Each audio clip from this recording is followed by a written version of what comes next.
Make a permanent Discord invite link. In order to make a permanent Discord invite link, you have to follow the steps.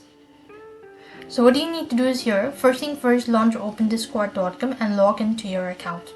As logged in, the next thing you want to do is come to the server that you want to make a permanent invite link.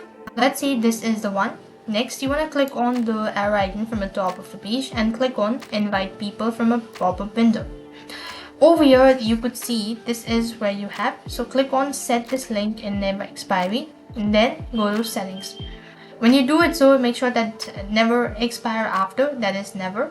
And as per the maximum number of users, make sure no limit is set. Click on generate a new link and click on the copy button.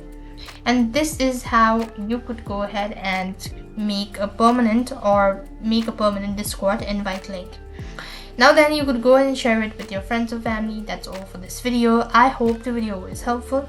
Make sure to like, share and subscribe. Thank you for watching. See you in the next video.